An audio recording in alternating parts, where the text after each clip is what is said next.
Clear prop.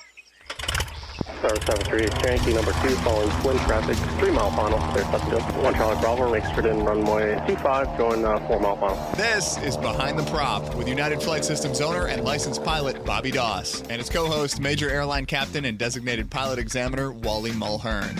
Now let's go Behind the Prop. What's up, Wally? Hey, Bobby. How are you? I'm fantastic as always. Kind of a trend lately around the flight school, and in my inbox have been a number of people asking me, I want to be a flight instructor, what should I do? And it's an interesting conversation from my perspective as the guy who is still actively involved in every flight instructor that we hire. I normally do a first interview to figure out if their culture fit and if they are ready, which no one's ever really ready. It's a big task to take this on. So today we wanted to kind of break down really what you should be thinking about if flight instruction is part of your aviation journey.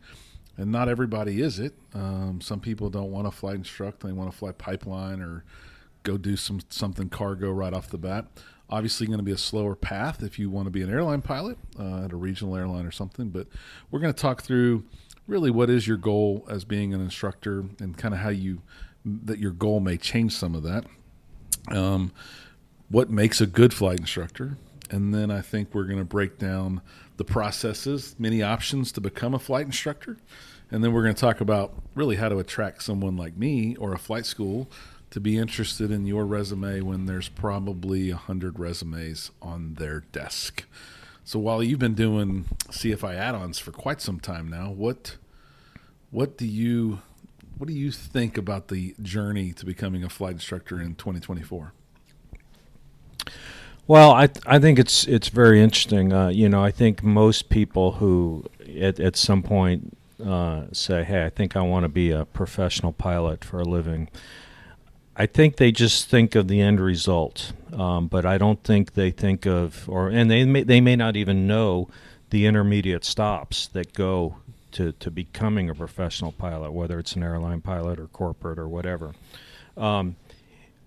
If I want to be a professional baseball player, I think I know that, I probably need to play baseball in high school, maybe try to get a college scholarship, and then somehow you sign a deal. You either get drafted into professional baseball and you start out in the lower leagues. You start out in rookie ball, you move on to Double-A, and then hopefully you move on to Triple-A, and then finally you get that call and you go up to the big leagues. I think most people understand the process of doing all that, but I don't think a lot of people understand, the process of becoming a professional pilot.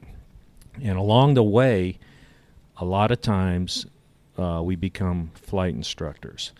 And it's probably something that people don't think about. They don't. I can't think of anybody saying, "Oh boy, yeah, I want to be a flight instructor." In fact, when I was coming up, it was really cool to say, "Oh, I hate being a flight instructor.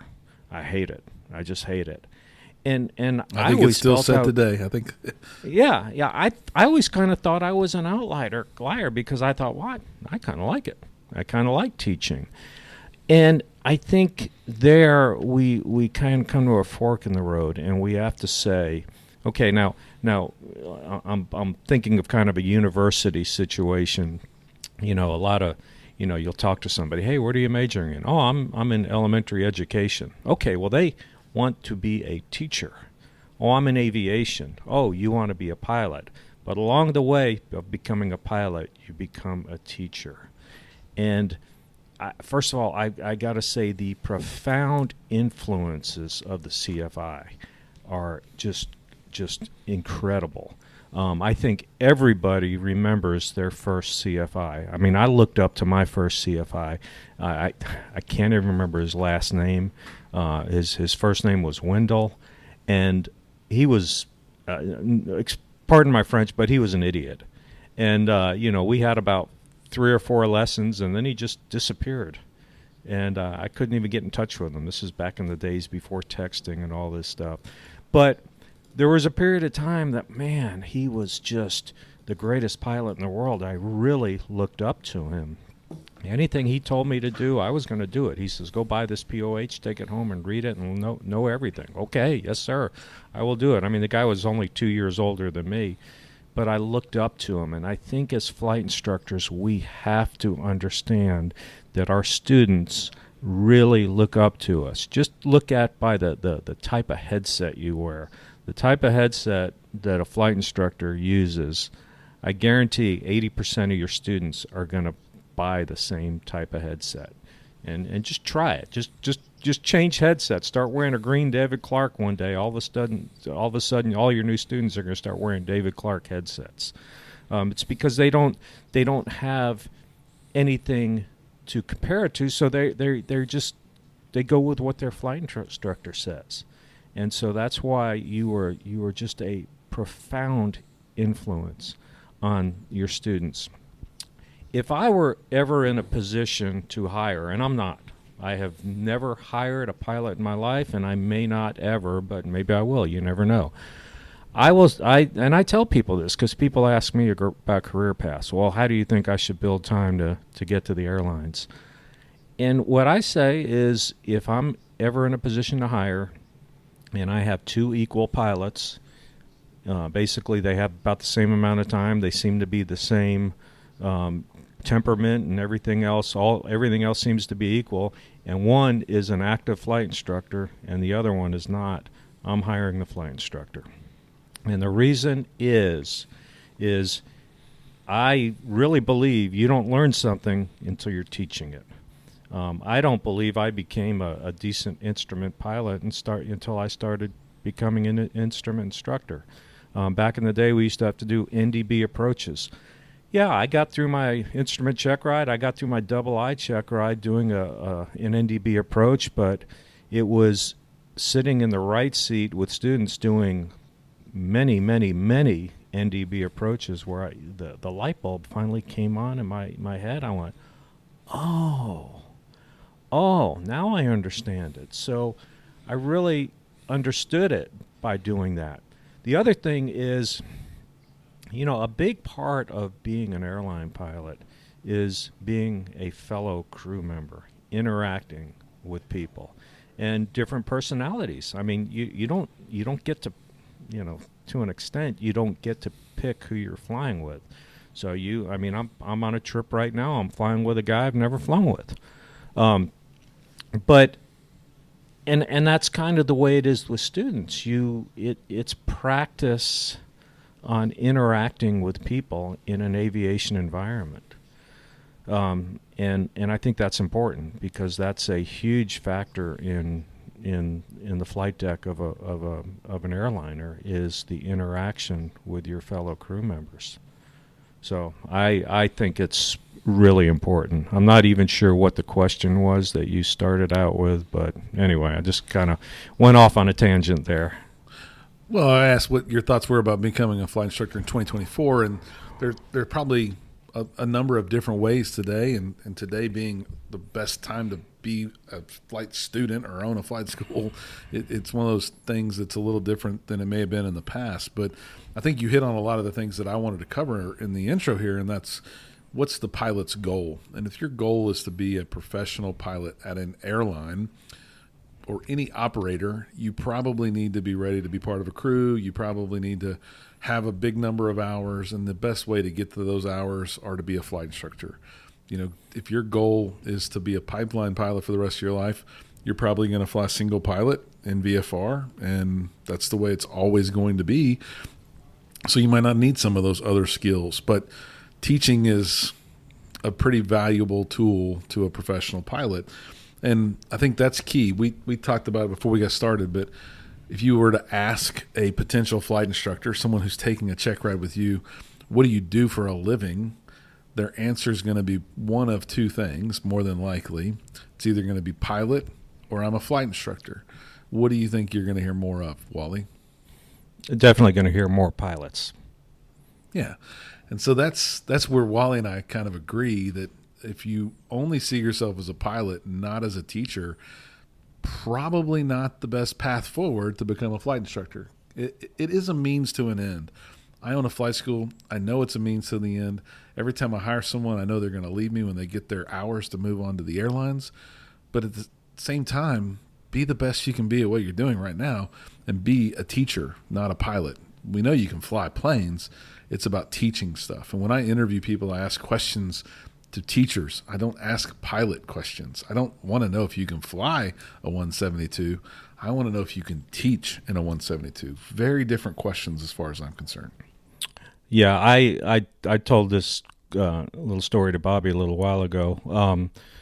I think most people know is I have a musical background, and I was in high school band and in Louisiana, and my high school band director passed away of cancer, and he spent a lot of his the end of his life at MD Anderson Cancer Hospital down in Houston. And so I went down and visited him quite a bit and spent a lot of time with him. And we were sitting there one time, and he was close to dying, probably within a month of passing away. And he looked at me. He said, "I need to apologize to you." And I looked at him, and I said, "What? Why?" He said, "When I was your high school band director, it was all about the music." He says, "And now I've realized that it's all about the kid." And I went, wow. I mean, it was kind of a profound statement. It's about the person, not about the thing. And so I've taken that, and I taught music at a local high school here in Houston for a while, and I think about that with flight instructing. It's about the person more than it is about what you're teaching. And so I think as a flight instructor, to do it correctly, probably the top skill, or one of the very top skills a good flight instructor has, is the ability to listen, to know what the student needs. And maybe the student isn't very good at telling you what they need, so you've got to ask some questions. How many instructors, when they maybe a flight school says, "Okay, you got a new student. This is Joey." Do you sit down with Joey and say, "Joey, what are your objectives? Where do you want to be? Why are you here?"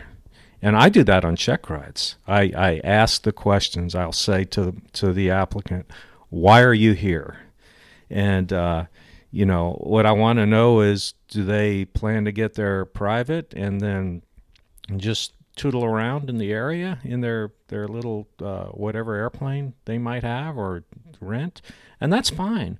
Or do they plan to take it to a higher level?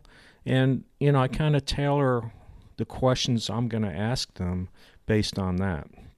So I think as flight instructors, again, we've got to listen. The other, and it's just it prepares you to deal with fellow pilots. One of the things that I think really makes a great flight instructor too is and you hear it when you listen to people talk about their favorite flight instructor. It's they really knew the material, right? They were a seeker of the information. They didn't just regurgitate what they heard from their flight instructors. They challenged. They had their own little documents. They shared tips and tricks that they came up with, and they were probably better than their previous flight instructors. I think one downside is if we don't have those people teaching that really know the material, we're just going to be watered down versions of the ones that came before us. And that's not going to make better pilots for sure. So if you're out there and you want to be a flight instructor, knowing the material is super important.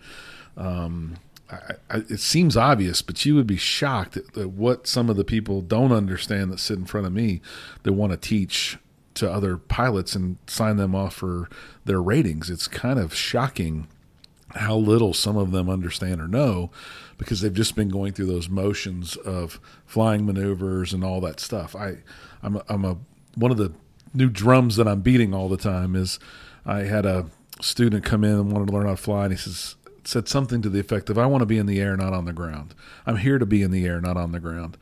And I told him, that's great. But you're not going to become a better pilot by just flying. Just being in the air is not going to make you a better pilot.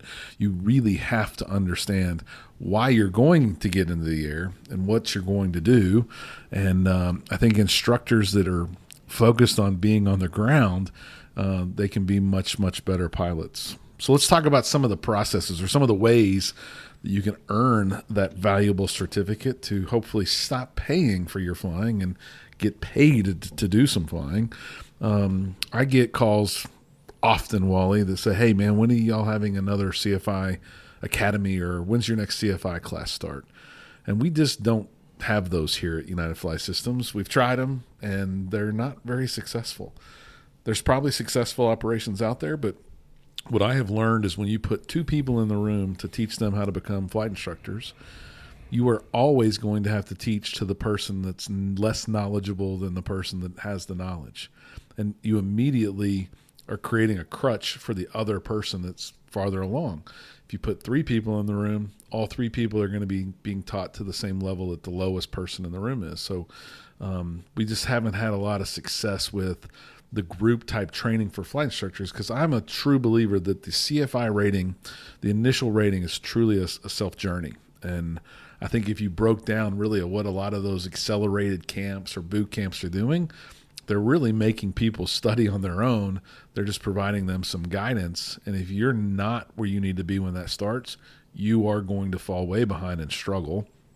And you just wash out or retake it 3 times. I've heard many horror stories of that. But there's the option of going to an accelerated boot camp. There's the option of going to a longer standing Part 141 type course that's one-on-one.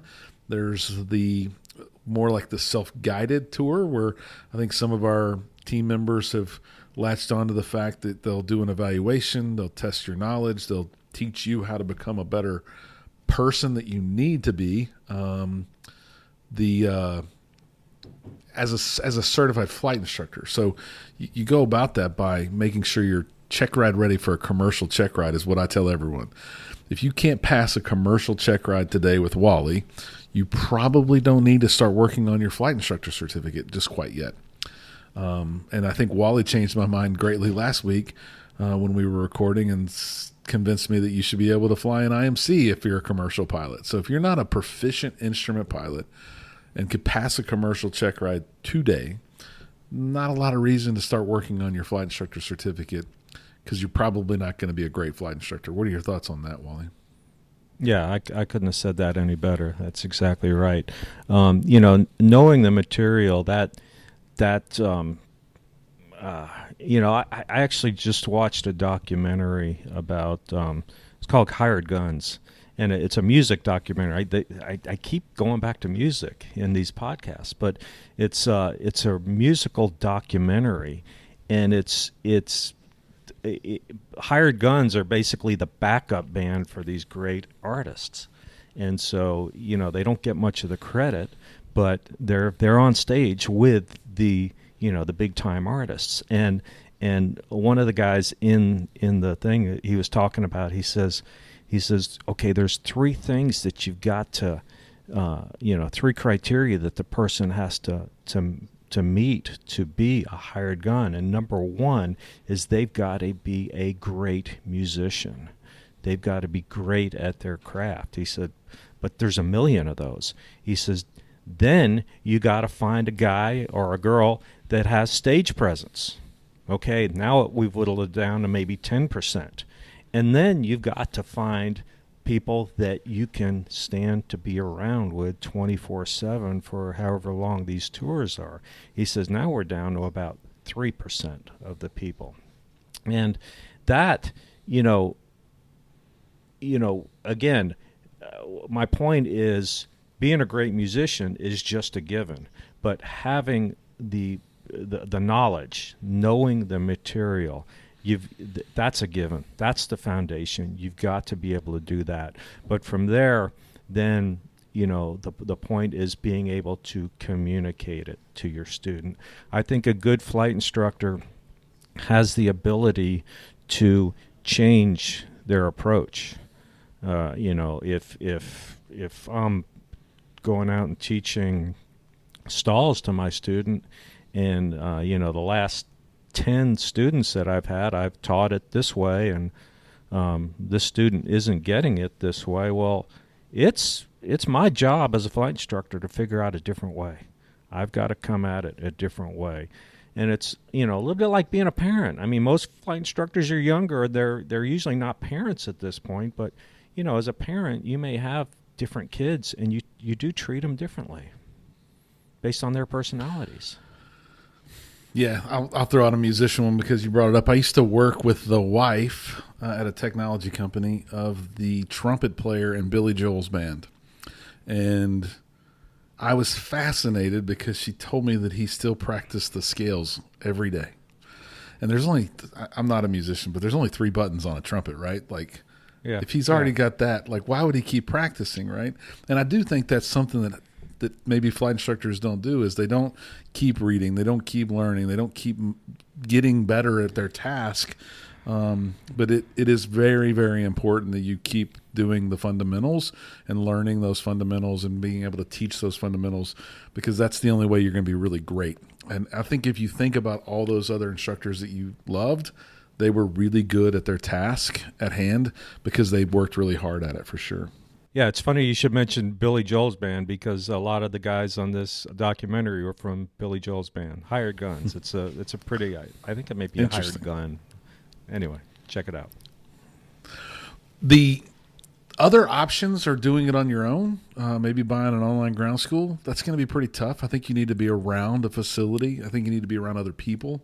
I think you need to have some community, because you're going to be in a community when you become a flight instructor. But there is a lot of it that's on your own. You got to build lesson plans. I get asked all the time, should I buy lesson plans or should I write them all individually? I think many old school people, like me and you, Wally, would probably think that writing lesson plans on your own from scratch is the right way to go. I don't necessarily buy into that. I think there's so many good options out there where the lesson plans have been written. They're kept up with the changes. I've always had a membership. They're not a sponsor, but I've always had a membership to something called Backseat Pilot. And the second that the FAA announced the ACS changes coming, they announced when their PowerPoints and when their lesson plans were going to be updated. That's something that you probably wouldn't do if you just made your own lesson plans.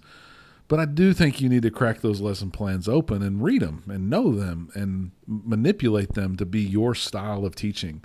If not, you're just going to be teaching from someone else's material and not be that passionate about it. So if you do buy canned lesson plans, manipulate them, mark them up, use them, make sure you've taught them all at least once before you use them. Too often I think people create their lesson plans so they can pass their CFI check ride, and they never, ever use them again, which is a big disservice. Yeah. Those lessons plans should be a living document. And what do I mean by a living document? A document that changes. As examiners, we are required to have a lesson plan. It's not, the FAA doesn't call it a lesson plan because it's not a lesson, because we're not teaching, but we call it a plan of action. And for every check ride that you're eligible to administer, you have to have, for every check ride, you got to have a plan of action. And I'm actually, since the ACSs are changing in just a few weeks, I'm in the process of redoing all my lesson plans plan of actions, rather. And as I'm doing it, taking out all the typos that I've been dealing with for the last year, 18 months or so. But it's a lot of work, man. I have probably I'm about halfway through my private plan of action, and I probably have 8 hours of time into it. And so I got another 8 hours to just finish my private. And then I got instrument, commercial, multi-engine, double I, and so there's a lot of work to it. So we know what makes a good CFI, which I'm sure everyone listening does know. They probably know what makes a bad CFI. Don't do those things. And we know that there's many processes by which I can earn my certificate. Let's talk about what happens once you do earn the certificate. Many people in the greater Houston area right now have flight instructor certificates, and they cannot find a job. I'm sure it's common around the country. And There's a bunch of different reasons. I think the airlines might have slowed down some hiring. There's some reasons why there's more captains that are needed than there are first officers, blah, blah, blah. But jobs are out there. I'm leaving this recording session and walking in to onboard 2 new flight instructors that are starting at our flight school. And I have 2 more that I'm hiring in 2 weeks and doing the same thing with.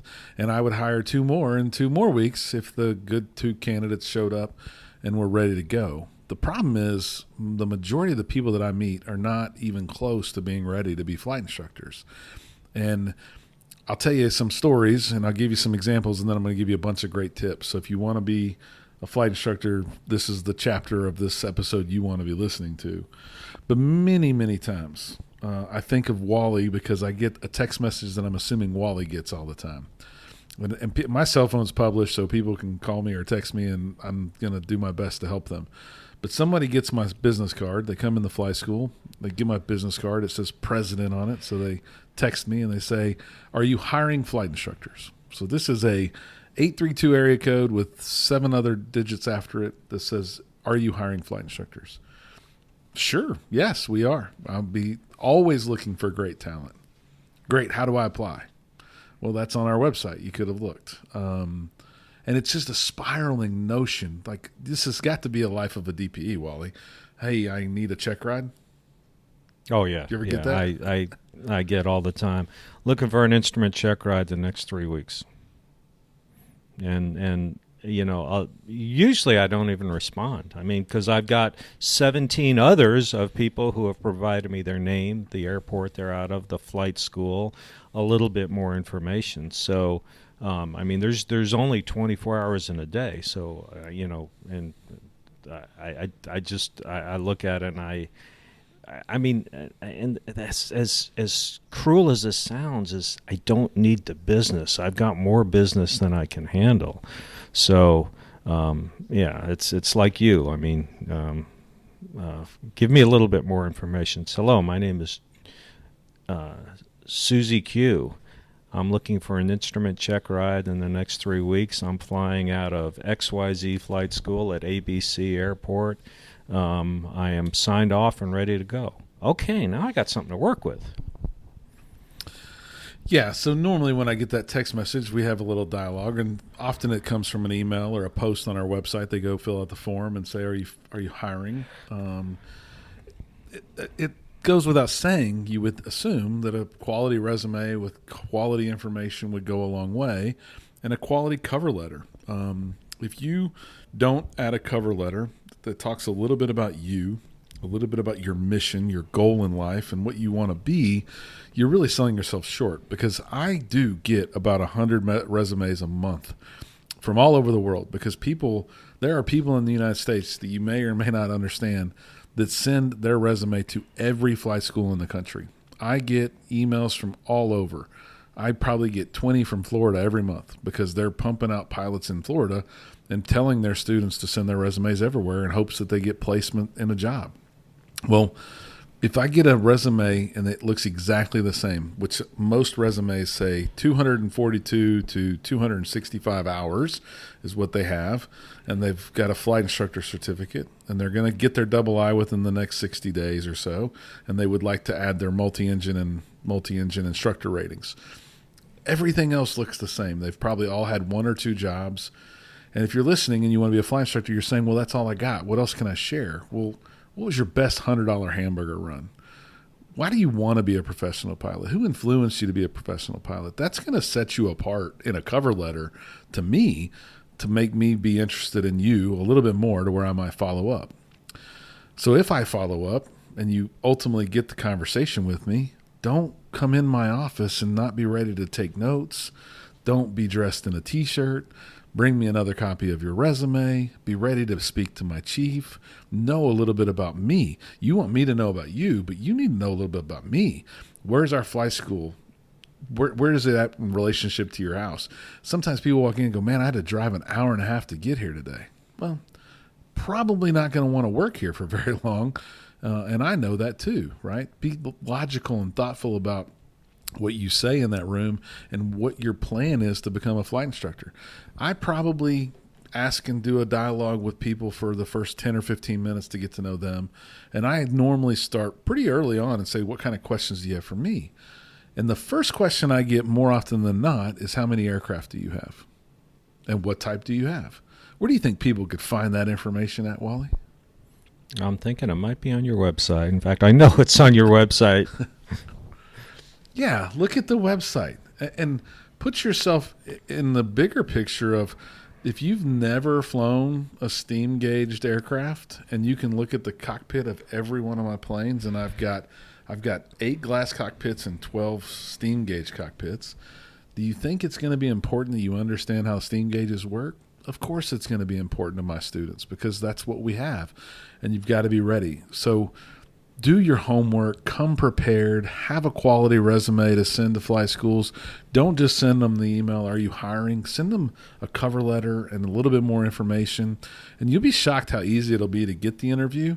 But then I think you really need to come prepared for that interview. If you don't have questions to ask, or you just want to know how many hours am I going to get every month, which is a really common question, that's probably a little selfish in the grand scheme of things and not going to set you up for a lot of success as a flight instructor. If you come in, you know the material, you've had experience across a lot of different types of planes, and you present yourself with stage presence, as Wally called it, it's very likely that you're going to get a job at a flight school, and you're probably going to get multiple offers and get to pick the flight school you want to work at. And hopefully, I tell everybody that I interview, I hope you want to work here. I want great people to want to work here. And the ones that get through the door and get that job, I hope they're great for our students. So if you want to become a flight instructor, know your stuff, know your mission, and know where CFI fits in that mission, right? Be great at those things that you want to do as a flight instructor, and then do the right things to attract the flight school that you want to work at and impress them. It's not that difficult to do based on the hundreds of resumes that I get. And I would bet everybody else that's in my position of hiring flight instructors sees the same thing every day. And go get that flight instructor job. And once you do get that job, be great and don't stop learning, because being a pilot is not what any of us wants you to be. Let me just talk about being an employee. I was my first real flying job was working for an FBO in Monroe, Louisiana.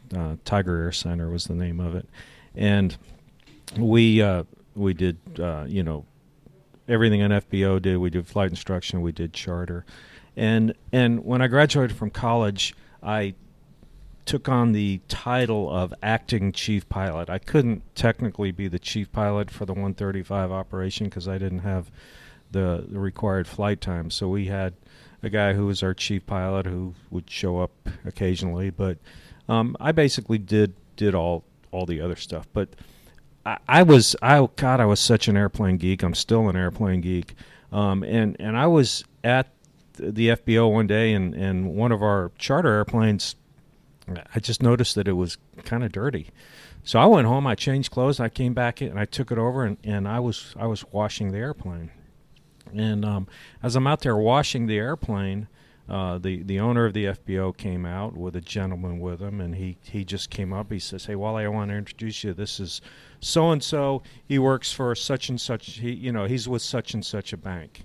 And I didn't know what was going on. I shook hands with him. I said hello to him, and that was the end of it.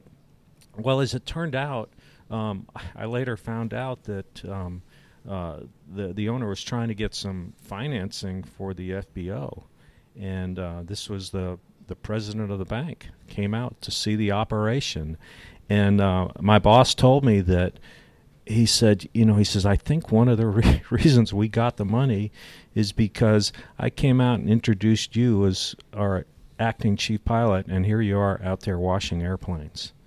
And he was impressed with that. And it's just I wasn't trying to impress anybody. It happened by accident that I happened to be out there in shorts and flip-flops and washing an airplane. But his thought was, man, if you got your chief pilot or your acting chief pilot out here doing, whatever work needs to be done, this is the kind of place I can invest in.